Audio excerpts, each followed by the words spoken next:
Inilah wujud dari Padepokan Brajamusti yang belakangan santer jadi perbincangan halayak pasca sang empunya Gatot Brajamusti dicocok pihak kepolisian Resort Mataram NTB atas kasus kepemilikan narkoba berjenis sabu. Padepokan dengan bangunan tua yang terletak di kawasan Cikirai, Desa Sukamana, Sukabumi, Jawa Barat itu selama ini menjadi tempat para jamaah Gatot menimba spiritual. Di lahan yang relatif jauh dari hiruk-pikuk kota itulah artis sekaliber Elma Tiana yang di ujung tahun 90-an pernah begitu populer, pernah menimba ilmu mengasah relung hatinya dari kusut rumah tangga yang membelitnya. Pesona Gatot seolah mampu membius Elma hingga ia rela meninggalkan keartisannya, bahkan hartanya ikut ludes untuk membiayai padepokan. Keasikan, lagi terlena, males ngapa-ngapain. Maunya di Sukabumi mulu, nggak mau kerja. Terus saya gimana ya kan? Ya udahlah jual-jual barang lah. Jual-jual apalah, pernah ya memang sih sempat jual rumah, ya beli mobil, ya mobilnya ya dipakai untuk operasional, biasalah saya nganggapnya. Akhirnya sering ribut lah sama keluarga saya karena keluarga saya tetap berkeras begitu, sementara apa yang saya dapatkan kok di sana tuh nggak seperti apa kata mereka. 9 tahun bukanlah waktu yang singkat bagi perjalanan hidup Elma.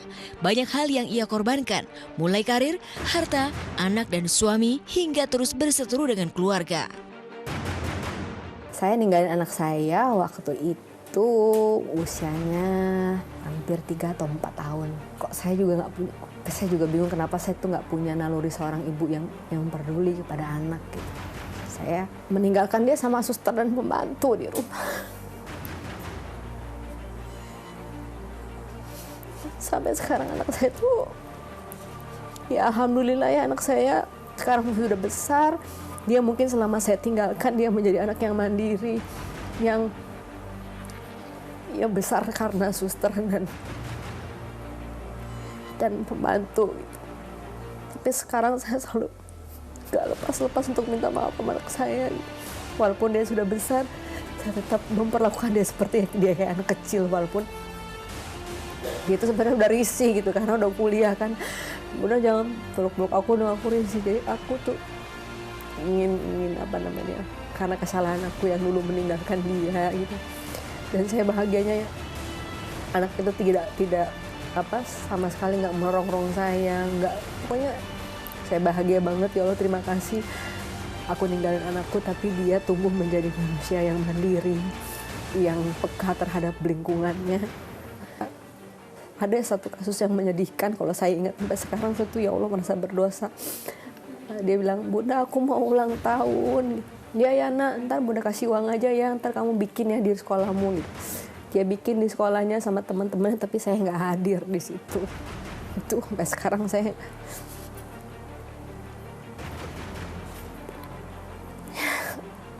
ya menyesal gitu.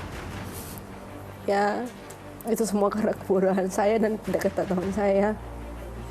Tapi semua ya ada hikmahnya lah. Elma yang jadi idola padepokan bahkan terganggu atas kehadiran Reza. Apalagi kala itu Elma tengah dicari keluarganya pasca menghilang dari Bandara Soekarno-Hatta, Jakarta. Kekhawatiran Elma terbukti, pelan tapi pasti pelantun pertama itu kian lengket dengan Gatot. Bahkan sempat diisukan menikah siri. Jadi saya pertemukan di Jakarta waktu itu ya 2004-an ya kalau nggak salah.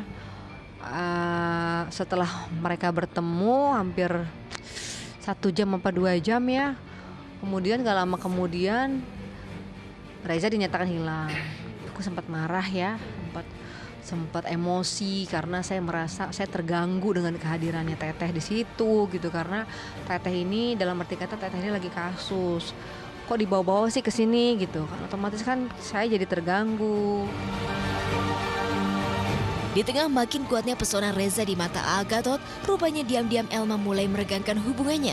Baru di tahun 2011, ia tersadar dari tidur lelap akibat pengaruh ajaran Gatot. Lantas apa saja yang membuat Elma tersadar dari pengaruh mistik Gatot? Benarkah ia hengkang karena kehadiran Reza makin kuat pengaruhnya pada Gatot, ketimbang menyadari ada ritual yang menyimpang? Sebenarnya sih nggak ada peristiwa yang akhirnya membuat aku keluar gitu ya. Aku cuma pergi begitu aja. Itu memang ketemu dengan seseorang yang melihat aku tidak wajar, yang melihat aku dalam dalam bayang-bayangnya terus. Sementara Elma sudah keluar dari cengkraman pesona Gatot, sebaliknya Reza malah makin asik masyuk di dunia spiritual yang diajarkan Gatot. Bahkan, meski sempat diajak Elma keluar, Reza tetap bersikukuh pada keyakinannya. Bukti jika Reza sudah begitu fanatik pada sang guru, diungkapkannya saat preskon beberapa waktu lalu.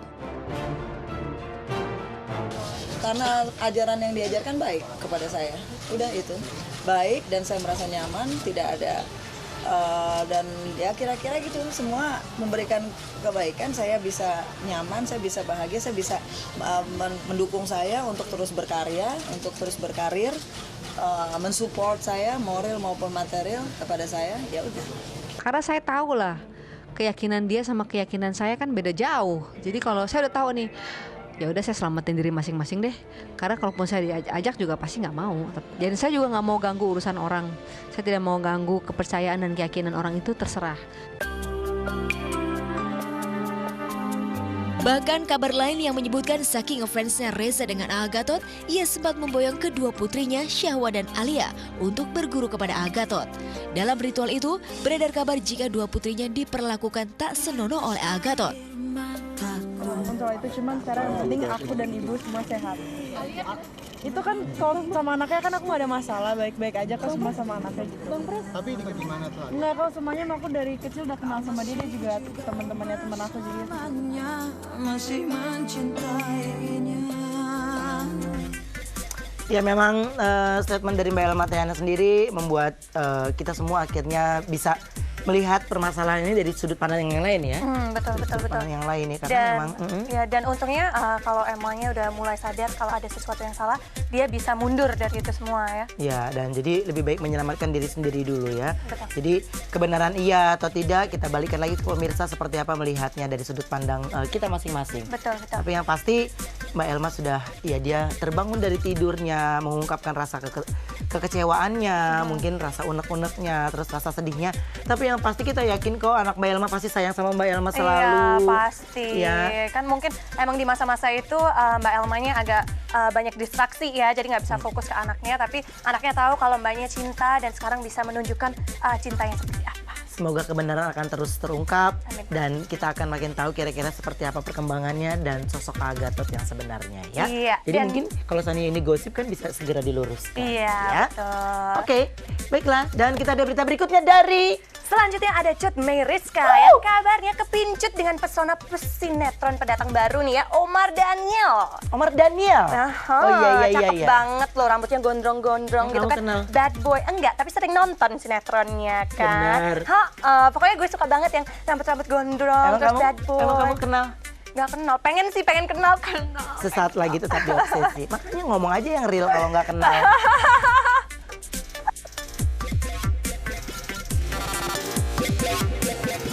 Yang penting dewasa dan pengertian.